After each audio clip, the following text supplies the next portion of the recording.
two. 1, 2, 3. Are you ready, America? It's time for another edition of Game On. With your host, Stevie Ray Braun, and Brad Bad News Bollinger. Sit back, relax, and enjoy. Game On. Talking about your favorite sports and different parts of life. Might even get a little take on Lane Kiffin's wife. They tell you what they think and not afraid to take a stance. They'll give you the number of pleats in Charlie Weiss's pants. They're the game on guys, see sports through their eyes. Political correctness just up and dies when they give you their views on any sport you want to hear. They're the game on guys, eating fries, drinking beer.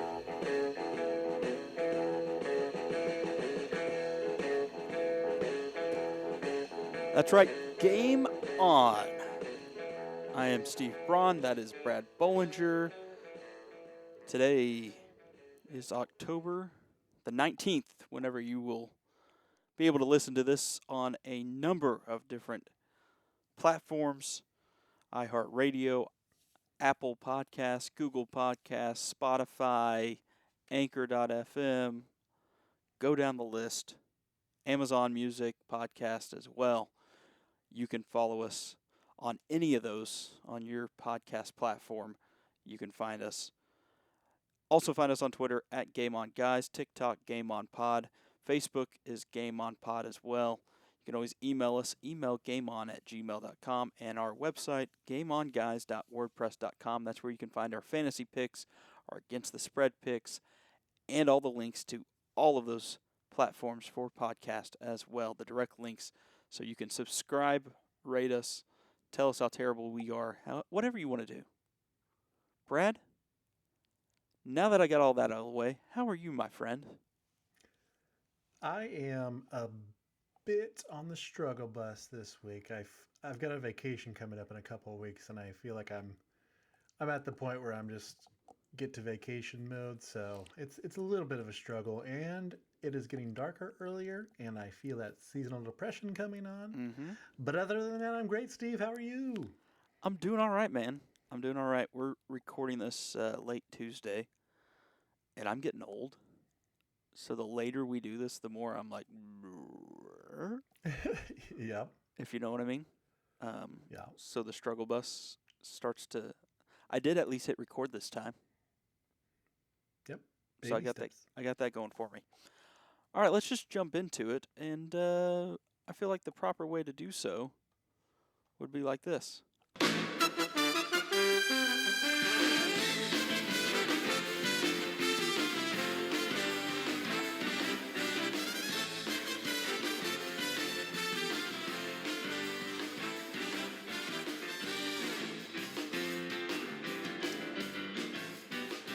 Oh, round ball rock, Brad. Means one thing. It means one thing, Brad Bollinger. The NBA season is upon us. When John Tesh starts bouncing his hand around like he's bouncing a basketball before he puts those perfect manicured hands on the pearly white keys of a piano, to signal that the NBA season is here. What a description. That was a beautiful picture there. Thank you. Didn't think we'd get a John Tesh reference tonight. Well, you never know what to expect out of me. Basketball, baby. Basketball. It's here. It is here. Oh my. Currently, the Warriors and the Lakers are on my TV. It's halftime. By the time you hear this, you'll know how that game ended up. At half, it's a 7-point game. Who would have thought, Brad? Who would have thunk it? Boston victorious over Philly as the NBA season gets underway. I'll turn it over to you. Where do you want to start, my friend, when it comes to previewing the NBA? The I think we association, as they should. refer to it. Yeah, I think there's been a lot of interesting off-season storylines this year, and I'm good with the good old-fashioned who's your favorite in each conference coming out this year. I'll go ahead and start since it was my idea and I'm All right. prepared. Okay. Let's start in the East. How about that? Sounds good. You've got the returning Eastern Conference champions, Boston Celtics, in a little bit of dismay this offseason with their head coach getting suspended for the year. Ime Udoka was suspended, I believe, roughly a month ago, and you got to wonder how that impacts the defending champions. They didn't seem to be too bothered by it tonight. Got off to a great start against the 76ers. They return a talented young team, Jason Tatum, Jaylen Brown, Marcus Smart. Those guys are always ready to ball. I kind of worry getting deeper into the season about the coaching situation. I know that it's hard to lose someone important like that in your organization shortly before the year and kind of have time to process it. And then when you get through the thick of the season, when the going gets tough, I think you look for that leadership from Udoka, and he just was not going to be there. So it's interesting to see how they adjust to that. I think you've also got to pay attention to the best player in the NBA right now, Giannis Antetokounmpo, the Greek freak. The Bucks are a dangerous, dangerous team this year, as usual. What I love from Milwaukee is they went ahead and signed a veteran presence, Joe Ingles from the Utah Jazz. This guy is very, very underrated. He is coming off an ACL tear, so he won't be available till about mid-season, but the Bucks will be able to carry the load just fine without him. And then, once he returns around the middle part, I think he's really going to give him a boost. He just brings a lot of toughness, great shooting, and like I said, he's got that veteran presence as well. So you add to an already dangerous Milwaukee Bucks team. Last year, they had an earlier exit in the playoffs than they would have liked, but you got to look at the different factors that caused that. I think Chris Middleton being injured in the playoffs really, really hurt. He is such an important piece for them. So I like the Bucks actually coming out of the East this year. Ooh, okay. I know you can make arguments for, a handful of teams. You've got the Brooklyn Nets. You never know what's going to go on with them with Kyrie and KD situation. There's just too much drama there for me. I'm not sure they can put it together chemistry-wise. Then you throw in Ben Simmons into that. It could get rather explosive in the bad way. 76ers are an interesting team. They also added a veteran presence that I really, really liked. PJ Tucker is now on the 76ers. I think they kind of needed a PJ Tucker type on their roster. Real locker room guy, keep the troops in order, but also contribute in the game. He's just a rock solid player, and I really love that pickup. And Tyrese Maxey for Philadelphia really emerging as a star. He had a great preseason. Interested to see if he can take the next step this year. And then you've got, teams like the Miami Heat, just a solid ball club. And then the Cleveland Cavaliers, who added superstar Donovan Mitchell this offseason. Interested to see how he'll mesh with that young core they've got going on in there. Evan Mobley is a certified stud. And I like the Cavs and the direction they're headed. Just don't know if they'll get there this year. So give me the Milwaukee Bucks out of the East. I don't hate that pick by any means. Anytime you can go with Giannis, you can't fault you there. They've got, Chris Middleton as well, like you mentioned. Joe Ingles, once he gets healthy as well, coming back. So I like that pick. I think that is a solid pick as well. I think Philadelphia, you mentioned P.J. Tucker, signing him away from Miami, gives them that physical defensive stopper that they need, the small ball five, and a shooter, a reliable shooter, which is something they lacked last season. So is he able to defend some of those wing players at his age. That will be the question. When does he fall off the cliff? Right now, it doesn't seem like that's going to be an issue, but I definitely think that's something that you have to keep a mind on, keep an eye on for a 37-year-old role player. So it'll be interesting. I really do lean towards the 76ers, mostly because Joel Embiid, I think, is just such a dynamic player. Not that Giannis isn't, but just what he brings. You throw in P.J. Tucker, Tobias Harris is already there. You got James Harden. It becomes a very strong, solid starting lineup. The question for me with that lineup will be, coming off the bench, where do they turn to? How does that evolve as they continue on? You got to throw in a guy with local ties out of Tulsa, Shake Milton, the Owasso product, also on that bench. You mentioned Boston. I think the loss of their coach, Emi Udoka, is going to be huge to them. Just like you mentioned, having that experience in the head coach's seat means so much. And this was a team that you saw some faults at times last season.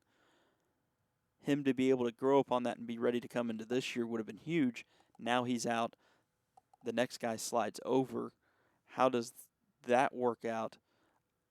I'm just not confident enough to say, oh yeah, this is going to be the way to go with Joe Mazzulla sliding over, because you talk to a lot of coaches, and they move from that assistant coach seat, second on the bench, to that first seat, and as many of them say, that 16 inches or so that seat is, sliding over those 16 inches makes all the difference in the world, and I think that that could be very interesting as well.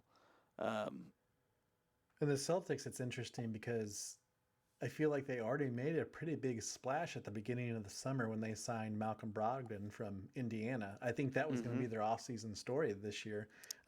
He's coming over from Indiana with 19 points and 5 assists a game. I think that's a fantastic addition for that Celtics squad, but you just got to wonder what's going to happen, during the stretch run and playoff time this year without Coach Udoka. That worries me too much to have them as my pick personally. I agree as well. And that's nothing again. I mean, they've got such a good lineup, too. I mean, Marcus Smart, solid one of the better defenders in the NBA, solid on the offensive side of the ball as well. You have Jason Tatum, you have Jaylen Brown.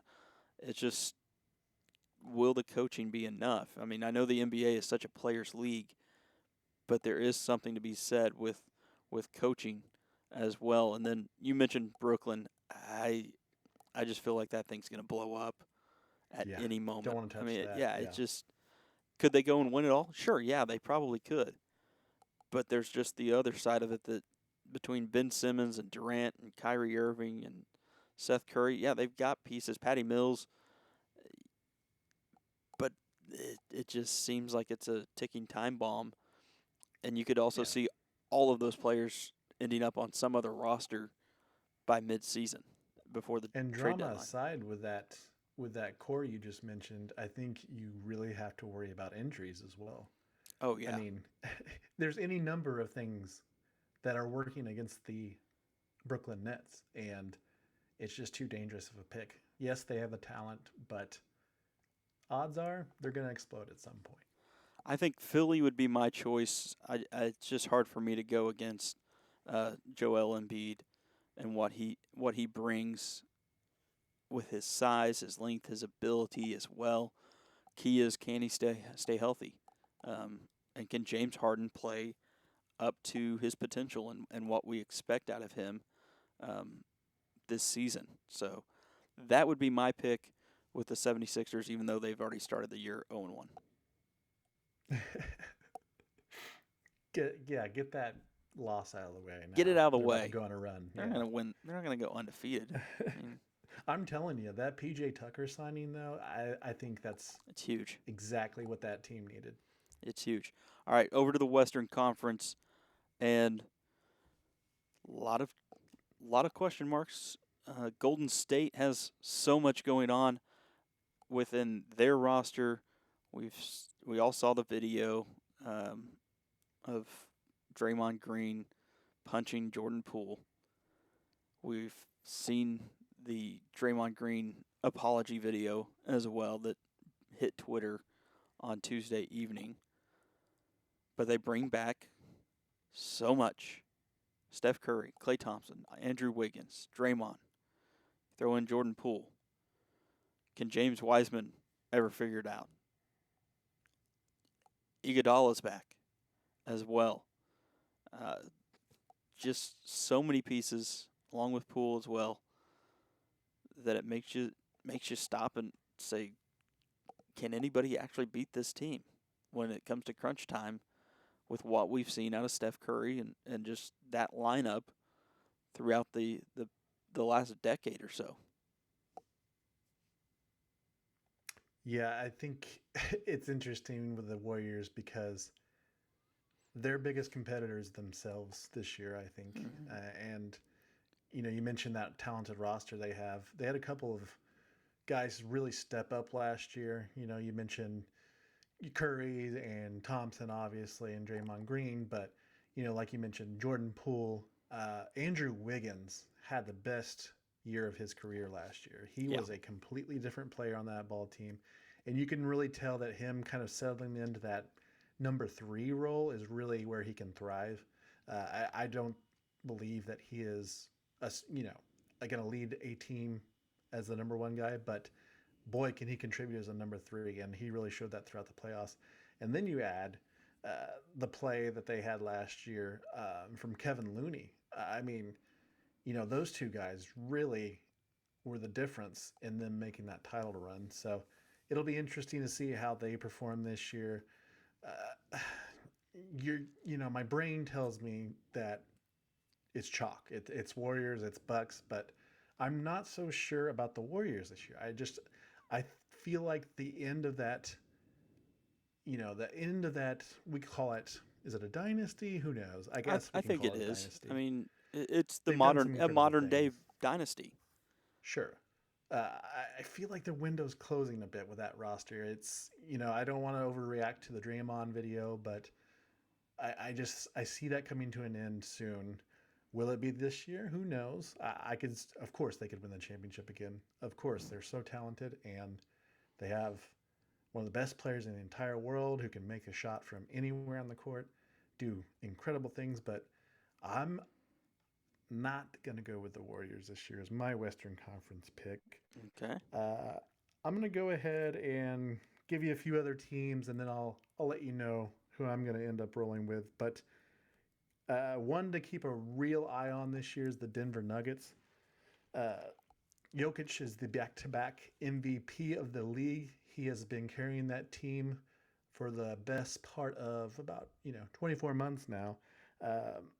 The Nuggets are going to be extra dangerous this year because they are returning their number 2. Jamal Murray has been injured, and you could really tell his absence that they just couldn't get over the top against those better elite teams.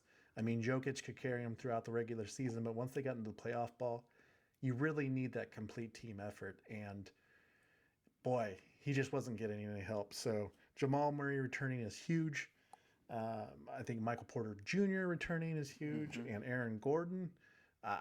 That's a talented roster right there. And if Jokic keeps playing at the level he's playing at, man, watch out, because that dude is a great ball player. So let's move on to another.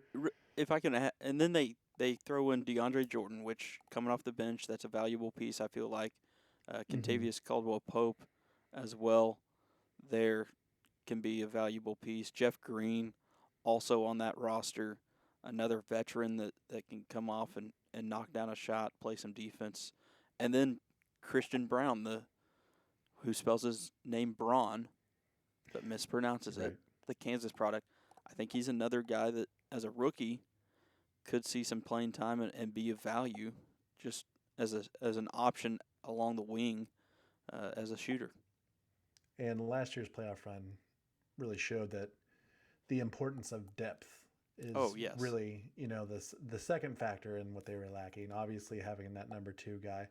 I mean, of course, if you take any team's number 2 guy away, it's probably going to cost them their season. But yeah, that depth that they added, I mean, it just makes them a more dangerous team. I think they finished probably top 3 in the regular season in the West. And speaking of returning players, I think we have to mention Kawhi Leonard out in LA with the Clippers. Him and Paul George will get to reunite. And with the addition of, it's funny to say this, I don't know why, I can't say it with a straight face, but John Wall is now a Clipper. And he is back to doing John Wall things pregame. I believe he broke out the Dougie the other week. Oh, did he? Yeah, I think John Wall is feeling like the old John Wall again. I'm not sure if he's going to play like the old John Wall ever again, but it's an interesting signing. So kind of a wild card team to keep an eye on in the West. Of course, you've got the Suns with Chris Paul, Devin Booker, DeAndre Ayton. Interesting to see how that goes. I know there was a lot of contract issues with Ayton. They've kind of not met their expectations recently, so interesting to see if they're going downhill. But my pick for the Western Conference champions, because I didn't want to go chalk, you're going to laugh, I really like the Dallas Mavericks. Of course you do. And let me tell you why. The Dallas Mavericks were the Western Conference runners-up last year. They lost to the Golden State Warriors. It was a big surprise. I didn't expect the Mavs really to get out of the first round of the playoffs last year, but they ended up doing that, and then they beat the defending Western Conference champions, Phoenix Suns. You could tell that the big weakness for the Mavericks last year was on the glass. They were getting dominated with their lack of size. Rebounding just killed them. And they had one of my favorite off-season signings. They signed Christian Wood off the Houston Rockets. Wood adds a 6'9", 215 body, great length. He averaged 17.9 points per game, 10 rebounds a game, and that little cherry on top, he's a 40% three-point shooter. So he can stretch the floor, grab those rebounds that they so desperately need. They did lose an important piece in Jalen Brunson to the Knicks. I'm not sure why the Knicks paid Brunson so much money, but he is definitely a gamer. He's definitely a good ball player. But I think the Mavs hope that Tim Hardaway Jr. can return from injury this year and kind of fill that role that Jalen Brunson is leaving behind. And Luka Doncic, man, this could be the year. I think this is the year that he ascends to the top. I think Luka Doncic is MVP this year. You hear it here first.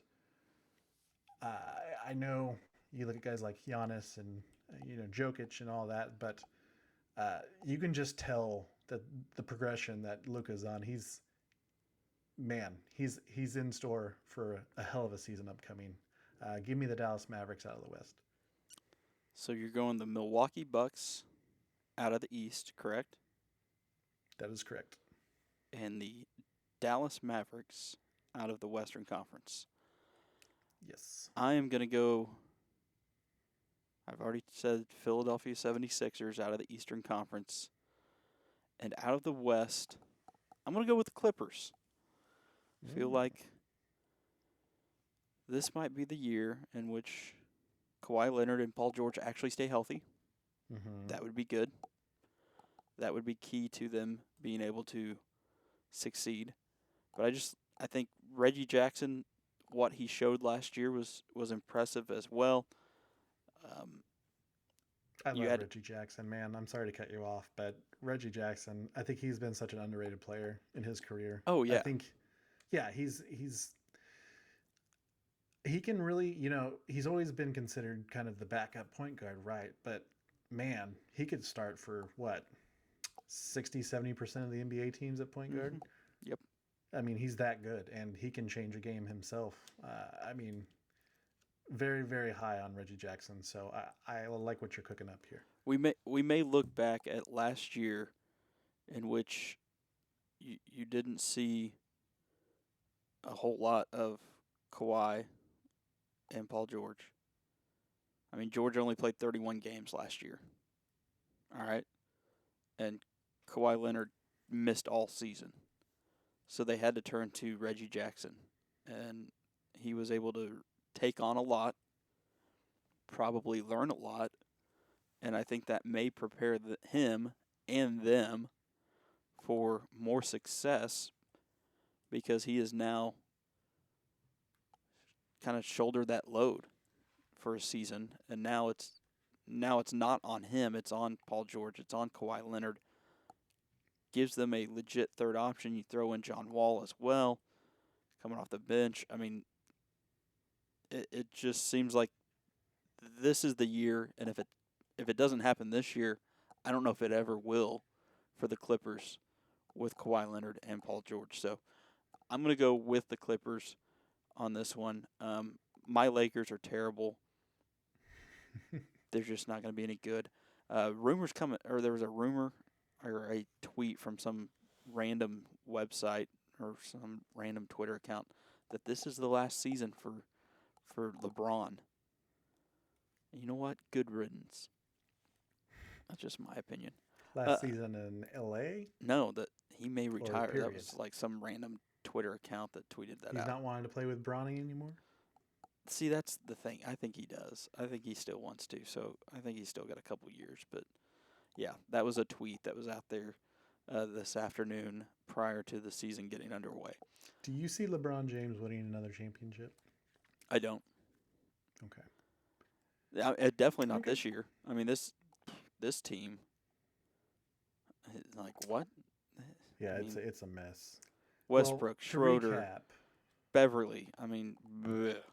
Austin Reeves has been surprisingly good. Austin Reeves. Yeah, that's the bright spot. That's a nice story. I think Austin Reeves really exceeded a lot of expectations coming out of Oklahoma.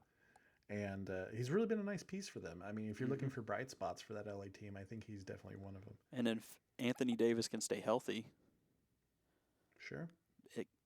they could make a run just because you have LeBron getting calls from officials, but I just don't. I mean, what surrounds him does not line up to have a shot. It just doesn't mesh. No. It just doesn't mesh.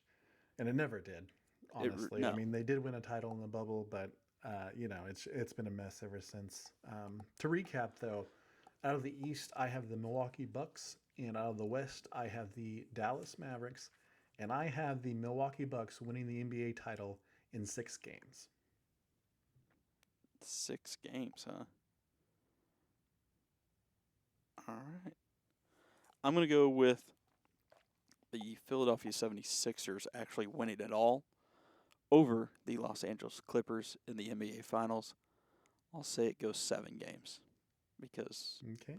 the NBA loves a good 7-game series. Well, hey, at least we had some entertaining picks. Yes, sir. Bucks Warriors would have been boring to pick, It would have. Let's quickly talk Thunder just because we're based out of Oklahoma. We're 2 Oklahomans, even though neither of us are Thunder fans. Chet Holmgren out with the Liz Frank injury to his right foot. That happened this summer. Shai Gilgeous-Alexander also currently injured. You have Josh Giddey and Lou Dort back as well for the Thunder as they sent Isaiah Roby and Derek Favors, Ty Jerome, and others elsewhere. Load of picks came back or were capitalized for once. More picks available. Mike Muscala is back. A roster that doesn't really scare anybody, I feel like. No. And doesn't have a whole But- lot of potential as well outside of probably SGA, Dort, and Giddey that are available this season. The guy who really interests me playing this year, at least, because Chet Holmgren is obviously a fascinating case. Oh, but yeah. we'll see how that goes next year. But I really want to see how Josh Giddey performs this year. I think he had a really, really good rookie year. I like his game. He's only 20 years old. He's 6'8". He can really pass. He sees the floor so well. Uh, I think, kind of basing this season off of how him and SGA kind of continue to mesh, I think that will kind of tell how soon they will be competing again in this league.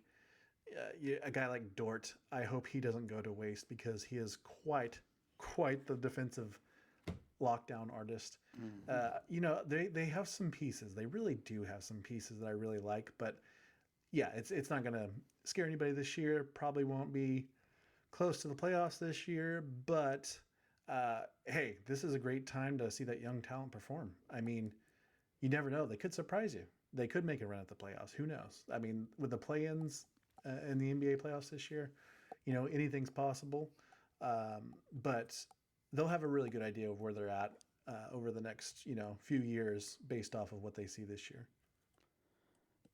Especially when they have probably a top pick next year. Let's just be honest. And there is quite the prize at the top of the draft board for this next draft. Yes. You get Chet Holmgren, you get SGA, Giddey, and Dort. If you can hang on to them, get another top-line guy next year in the draft, and then you can probably start talking about making a true playoff push. But for now, tickets are going to be cheap at Paycom. That's all I'm saying. Why not? You can go see somebody else for a decent That's okay. price. It's still, hey, you know what? It's still a fun night. I remember as a kid, I would have killed to go see the 12th place Oklahoma City Thunder play some team. I mean, enjoy it. I mean, don't get spoiled because they had some success over the years. It's a great thing to have in Oklahoma, and I really encourage you to continue to support them and go see some games. All right, let's transition from NBA preview to our top three, and we keep it in the NBA. It is our top three NBA jerseys of all time. You want me to go first, Brad? You want to go first? Yeah, go ahead. Give me your three. All right. Let's start off number one on my list. The Chicago Bulls red jerseys. Bulls across the chest in the black. We all remember them from the Michael Jordan era. They still wear them today. In my mind, it is the number one jersey all time in the NBA. Agree. Is that the epitome of the NBA right there, that jersey? I think that when you just look at it, you just feel all the goodness that the NBA offers. I think when you think NBA, that's probably that's what comes to mind. At least especially for our generation. I mean, yes, and The Last Dance coming out during the pandemic, I think it was huge, kind of in the resurgence, maybe with the younger crowd of what that team did and exactly what was going on during that time. So, the popularity is still just as high as ever. So, great pick there. My number two is it's a little bit of a homer pick. The Lakers Sunday whites. All right. Okay. The white uniforms, very clean look. Purple with gold outline, Lakers across the chest, the thick yellow stripe going down the side with the purple outline as well. In my mind, it's number two. It was an alternate uniform as well, but just such a clean look, especially for a Sunday, especially as you got through the spring season, Easter, and into the playoffs. There was something about those uniforms. My number three, we go from white on my number two to black in my number three. The Sixers black dazzle uniform of the 2000s, made most famous with Allen Iverson wearing them. The white Sixers across the chest with the star dotting the eye, right? The ball swooshing underneath. That would be my number three all-time uniform in the NBA. And then I have two honorable mentions. Okay. I have an honorable mention too, so you want to give those after I go? Sure. I'll let Okay. you go, and then I'll Just so you throw in don't mine. take one of Yeah, yeah, mine. yeah, yeah, yeah.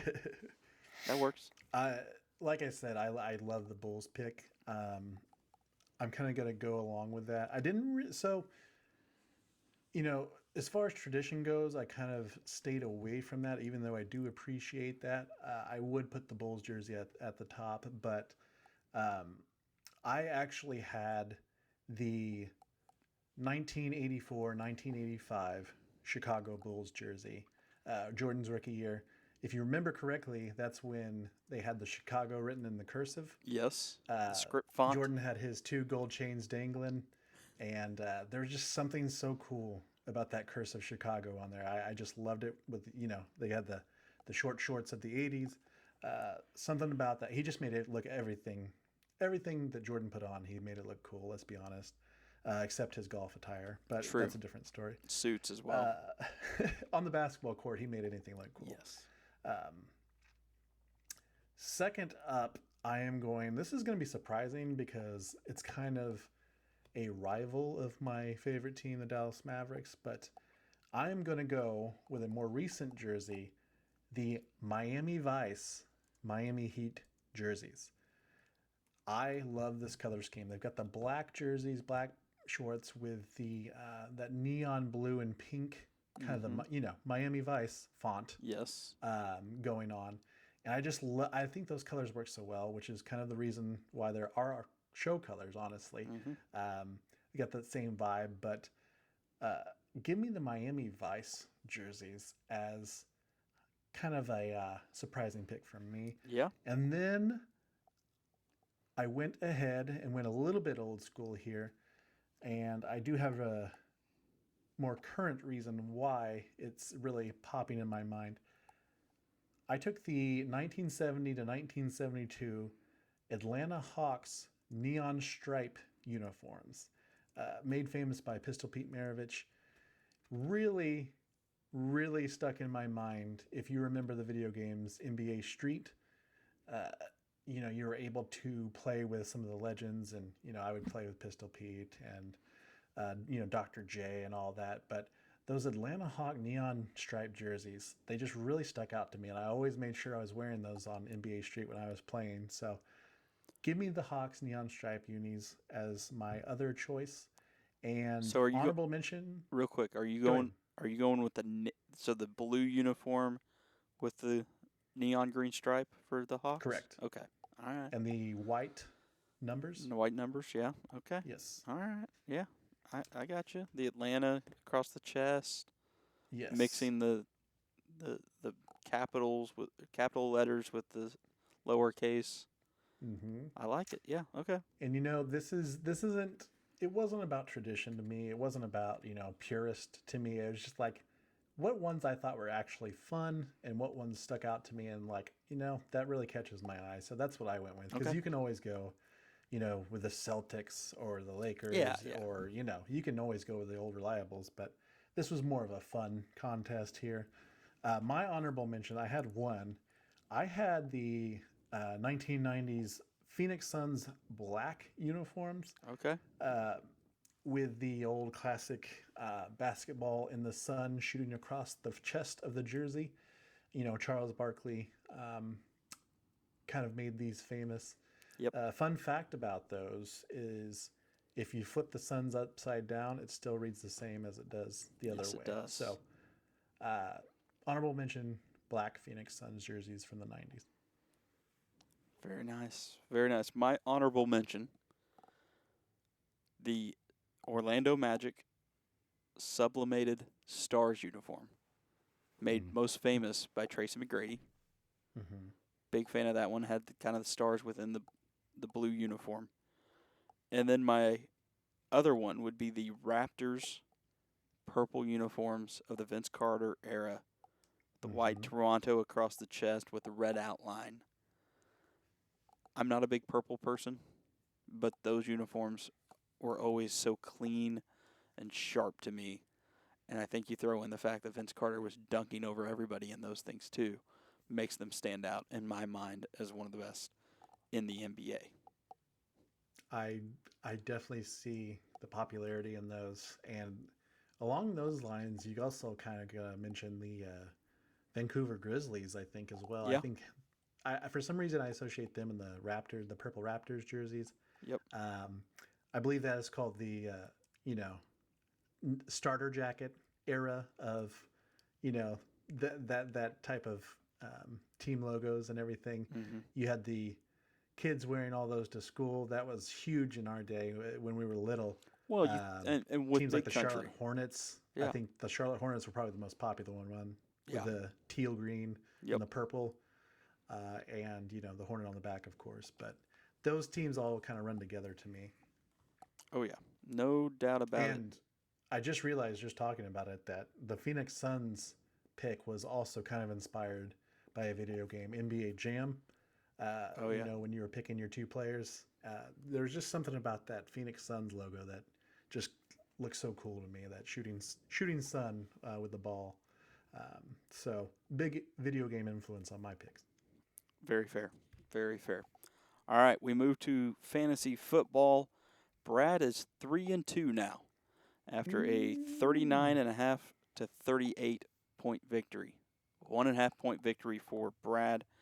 I can run down his team last week. Patrick Mahomes, Aaron Jones, DK Metcalf, and George Kittle. Mahomes with 19, Jones with 4.5, Metcalf with 4 points, and Kittle with 12 for 39.5. I went with Geno Smith, Austin Eckler, CeeDee Lamb, and Tyler Higbee. Geno went for 11 points, Austin Eckler for 18, CeeDee Lamb for 8.5, and Tyler Higbee with half a point in our half-point PPR. Thanks for nothing, Tyler. How bad is the Rams' offense this season? It is ugly. It I am is concerned. Disappointing. There's Disappointing. no protection up front. No, it has for been Stafford.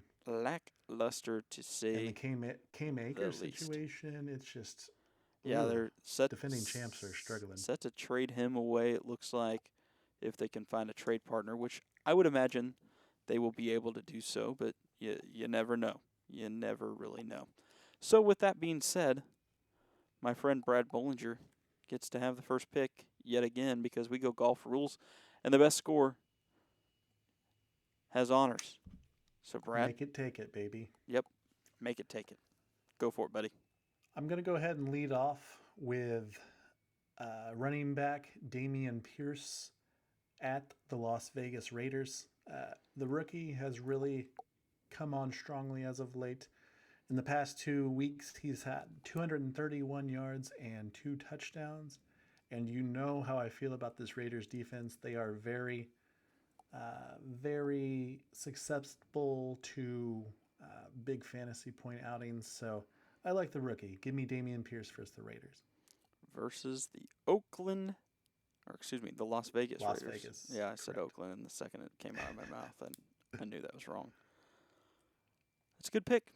Good pick. The rookie running backs are starting to really take off, it seems like, in recent weeks, and Pierce being among those. All right, I am going to go to running back as well. I'm going to go with Ramondre Stevenson of the New England Patriots. The Oklahoma product has been impressive in recent weeks. Last week against the Browns, he had 76 yards on 19 carries, 2 touchdowns. Week prior to that against the Detroit Lions, went off for 161 yards on 25 carries. He's the only back really for the Patriots currently, as Damian Harris is out with injury. So I'm going to stick with the former Sooner, Ramondre Stevenson, as my running back this week. Yeah, and I don't know about you, but I feel like watching Stevenson over the past couple of years, he's kind of he's always looked like he would probably be the heir to the running game there in New England. I know that Yes. he's been back up, but he just looks like he's the guy moving forward. So yeah, that's a great pick. And With their quarterback situation, I know they're really relying on the run game. They've had Zappy in there the past couple weeks, so I think it's important to establish that run game. So that's a good pick. I like that. Um, I'm gonna go. Let's go to wide receiver for me. I'm gonna go ahead and take Tyreek Hill versus the Pittsburgh Steelers. Nice. Tua Tagovailoa should be returning from his concussion injury. He was cleared last week through the concussion protocol, but I think they were playing it safe, obviously, after the controversy after the first couple of injuries. But I see the Dolphins getting back on track against the Pittsburgh team that's coming off of a huge victory for them against the Tampa Bay Buccaneers. I think that might be a little bit of a hangover from that win with the rookie Kenny Pickett leading the charge. I see Dolphins getting back on track. Give me Tyreek Hill versus the Steelers. I like it. He has been dynamic his whole career. Don't see why it'll stop, especially with Tua likely back this week. They've got some issues at quarterback if Tua is not able to go. Skylar Thompson was knocked out this past week. Bridgewater was able to return from concussion protocol. Even though he didn't start, he was able to see time last week. All right, I'm going to go tight end, and I'm going to go with Zach Ertz of the Arizona Cardinals. Ertz taking on the New Orleans Saints. He has had back-to-back games of 10 targets this season. You throw in, of his 6 games so far, he has had double-digit targets in 4 of those 6. Those 2 games that he didn't have double-digit targets are where he had his 2 touchdowns. So Ertz, a very solid pick. And then you throw in the fact that Hollywood Brown, injured, and DeAndre Hopkins, Nuke, is scheduled to come back this week. They just traded for Robbie Anderson. A lot of questions at receiver for the Arizona Cardinals. Zach Ertz is going to be the one steady for K1, Kyler Murray. Goodness gracious. Kyler Murray. I need sleep. Kyler Murray at quarterback will lean on Zach Ertz this week yet again. Okay. I'm going to the quarterback position, and I will select Joe Burrow versus the Atlanta Falcons. I know that Cincinnati has kind of had a slow start to this year, but the past couple of weeks they're really starting to find their footing. Last week, Burrow had 300 yards and 3 touchdowns passing. The offensive line is going to be a question mark for that Bengals squad, but it seems like they're getting back on track. It really does. It was an issue when they made it to the Super Bowl, that offensive line. So I think they find a game plan to work around that, get the ball out of Burrow's hands quicker. I like Joe Burrow this week against the Atlanta Falcons. I like that one too because I was ready to take him. I contemplated taking him instead of Zach Ertz so that you wouldn't get him, but then I was like, maybe he'll go after Zach Ertz. So I screwed up there. All right. Well, that means I will go with Lamar Jackson at quarterback. Jackson taking on the Cleveland Browns. You saw what Bailey Zappi of New England did last week against this Browns defense. I feel like Lamar is going to be a lot to handle for the Cleveland Browns. Interdivision game. Brown already with 2 touchdowns rushing this season, has 13 passing TDs as well, passing for a completion of 62% on the season, over nearly 1,300 yards. Struggled a little bit there against the Bills and the Bengals, but steadied the ship last week against the Giants. Even though they lost that game, he had 210 yards passing and 7 rushes for 77 yards. So I think he'll be able to get it done on the ground as well. A lot of questions at running back, as they have Latavius Murray Kenyon Drake is there now. Sorry. Kenyon Drake at running back. J.K. Dobbins is still trying to figure it out.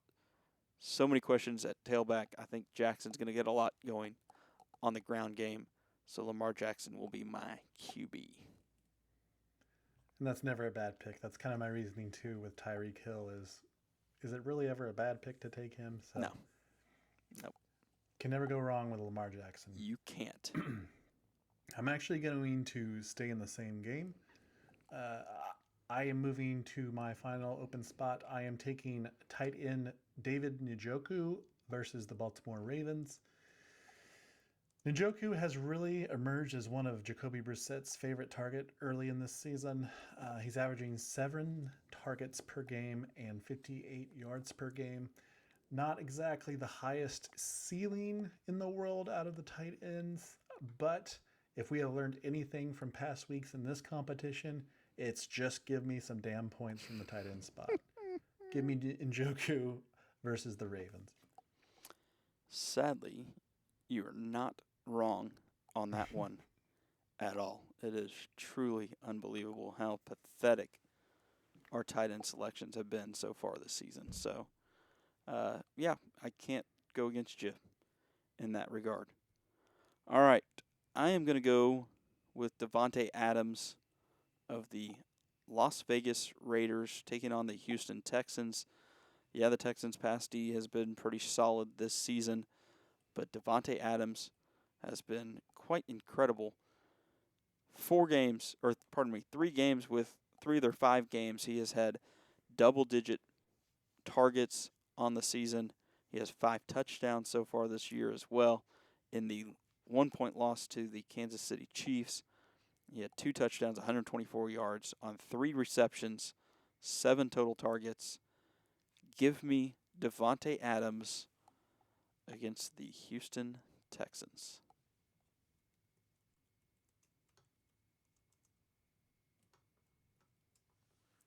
All right, Brad.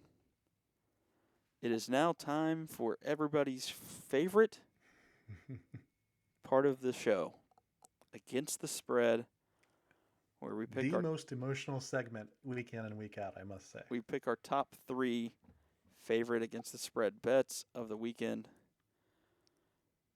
I am 9-6 on the year, back to my winning ways, 2-1 last week. Brad is 4-10-1.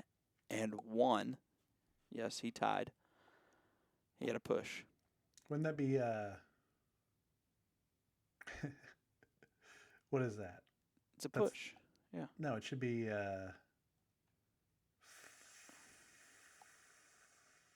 4-10-1, you say. Yeah. 15 games picked so far. You're 4-10-1. Okay, yeah, you're right. Yeah. You're right. Okay, Yeah, gotcha. yeah. And you went 2-1 last week, and this was Brad responding to my text about it. This is live audio of his text message and how he was around his house.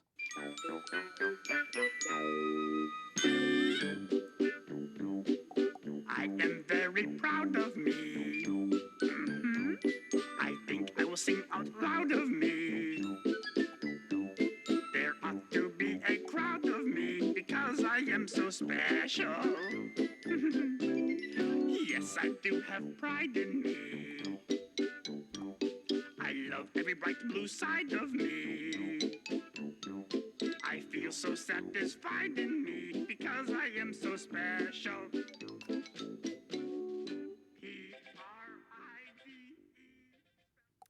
Live audio.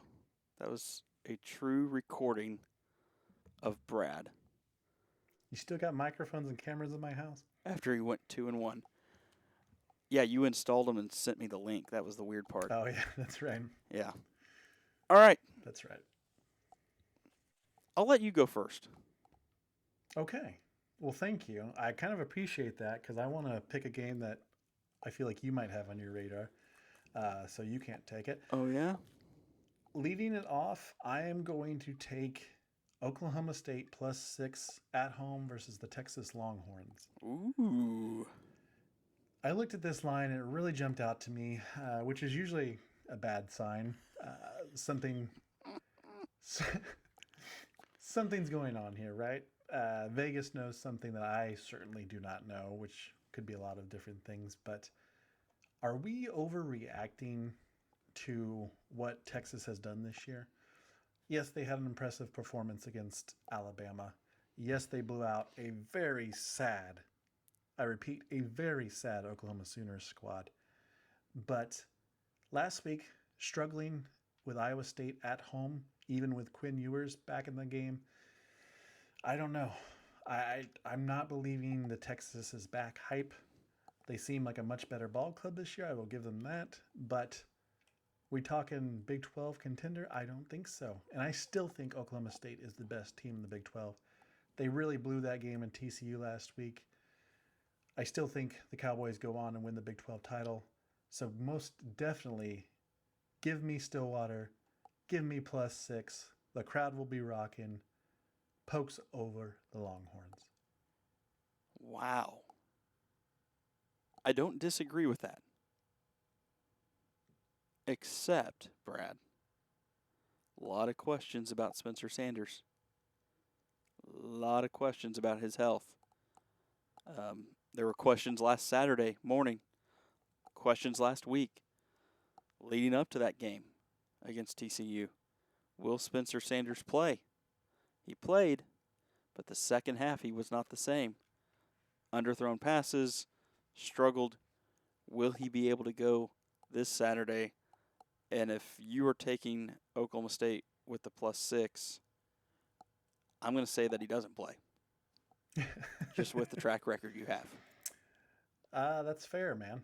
That is a fair statement. But again, the hard part of this contest is picking these games on Tuesday. But I got to assume that all things are a go, and I think Oklahoma State's a better ball club. Well, and even if you were to pick, I don't think that's going to come out. That's going to be a game time when Gunnar Gundy runs out there for the first snap. That's going to be the first time anybody knows. Well, that's when you're at the kiosk at the sports book waiting for that pregame interview with a sideline reporter of the status of Spencer Sanders, and you have your pick locked in, ready to print the ticket, but you got to wait for that confirmation. Yeah, and we can't do that on this show. You're listening for the Oklahoma State radio broadcast to say Spencer Sanders is the starting quarterback today, or Gunnar Gundy is going to get the nod. Searching Twitter. Twitter is a great resource, by the way, for a lot of news. Yes, it is. It is indeed. All right. Are we going to just let you go? All three of your picks? Sure. I'll run through it. I don't think we're going to match up on these other two. Probably not. Next up, I am taking Wake Forest -20.5 versus Boston College. Wake Forest is at home here. Offense is far too explosive. I really like this squad. They took Clemson to double overtime, and the points per game is in the 40s now at this point in the season, and Boston College is not very good. So I like to believe that Wake Forest will win by at least 3 touchdowns. Give me Wake Forest -20.5 against Boston College. And finally, I am heading out to the Pac-12, and I am taking the Oregon State Beavers -23.5 versus Colorado. Big factor in this one is the Beavers are playing at home in Corvallis. That is one of the better home field advantages in the nation. They've got the turnover chainsaws we've talked about previously on this show, but Colorado's also coming off the high of that first victory of the year last week. And again, I see a bit of a hangover in one of the toughest home field environments in the nation. Give me the Oregon State Beavers -23.5 versus Colorado. 2 3-point games, or three possession games, 3-score games, I should say, for Brad. 2 games of 3-score differentials, according to the sports books. Brad is taking. Dangerous, my friend. I'm feeling cocky. I was 2-1 last week. You were 2-1, and you were bouncing around, proud of yourself. All right. I'm going to lead things off. I'm going to go to the Bayou. Ole Miss at Louisiana State University, the LSU Tigers.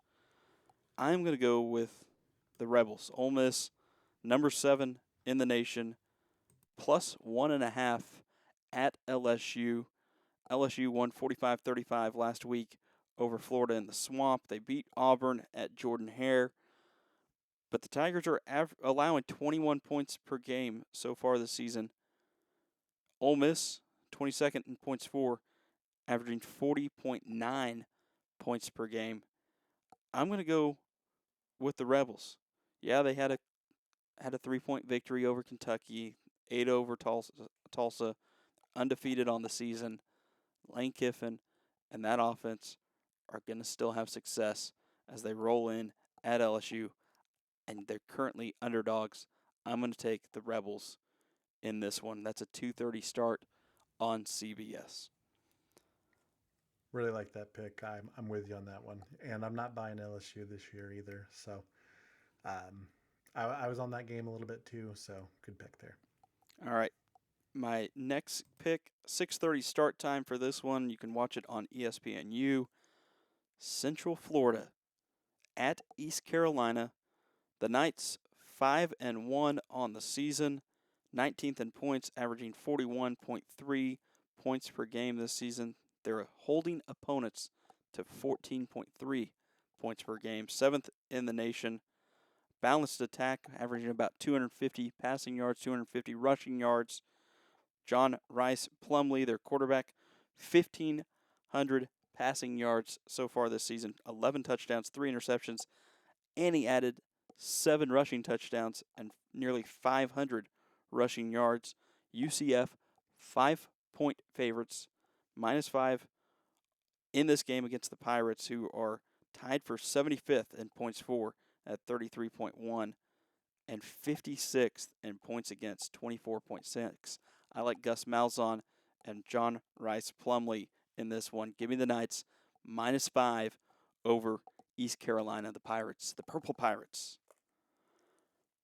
And my final one, 2:30 start. You can watch it on ESPN3. I'm going with a game that has a combined 3 wins between the two teams. You heard me, Brad. 3 wins between the two teams. The Charlotte Niners against Florida International, the Panthers. Charlotte is -14.5 point favorites over Florida International, who's 2-4 on the season. Charlotte with just 1 win, 1-6 on the year. FIU is averaging 11 points, though, versus FBS opponents so far this season. Charlotte averaging nearly 25 points per game this season. The losses for Charlotte to Maryland, South Carolina, UTEP, UAB, and FAU. All 5 of those teams look like they're set to make a bowl game. Just a win or two shy of bowl eligibility for those 5 squads. So a tough slate so far for Charlotte. I'm going to go with Charlotte in this one. 14.5 point favorites over Florida International. No Georgia Southern, huh? No Georgia Southern. I'm staying away from Okay. them. You couldn't pay me to touch a game with them now. I've missed twice now. I picked them. They lost. Yeah. That's a I went- toxic relationship. I you went gotta get out against of. them, and they won outright against James Madison, who was ranked number 25 in the nation, top 25 team. So I'm staying away, and I'm going with the Charlotte 49ers. They are to you what the UCLA Bruins are to me. And That's I, true. I looked at UCLA this week. I was as they're about to playing say, Oregon, and I was really UCLA oof. versus Oregon and Bo Oof. Nix. How bad? That's going to be your That's the bonus Brad pick. Bollinger That is going to game be right there. that is going to be a bonus pick for Brad. You can So find it's that going to be one. probably a draw, right? Find that one on because- TikTok. Yeah. Brad's going to pick it. My might can't be help himself. included in my Brad's bonus picks. Yeah, So a little foreshadowing there. it will be a Brad bonus pick for sure. All right, Brad. Been a fun one. NBA preview. Yes, sir. We also ran down our top 3 NBA jerseys of all time. Also, our fantasy football picks and against the spread. You can find some of those video on TikTok. Our TikTok is Game On Pod. Also find us on Twitter, Game On Guys, Facebook, Game On Pod. You can email us at emailgameon@gmail.com. Website is gameonguys.wordpress.com. Find us on Apple Podcast, Google Podcast, Amazon Music Podcast, iHeartRadio, Spotify, Anchor, and so many other podcast platforms. Be sure to subscribe, rate us if you can, and let us know what you think. Give us your thoughts as well. We love the interaction that we're getting on TikTok, so be sure to find us across our social media platforms and let us know what you think. All right, Brad, until next time, this has been Game On.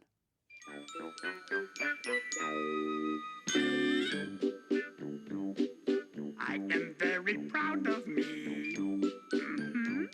I think I will sing out loud of me. There ought to be a crowd of me because I am so special. Yes, I do have pride in me. I love every bright blue side of me. I feel so satisfied in me because I am so special. Pride spells pride.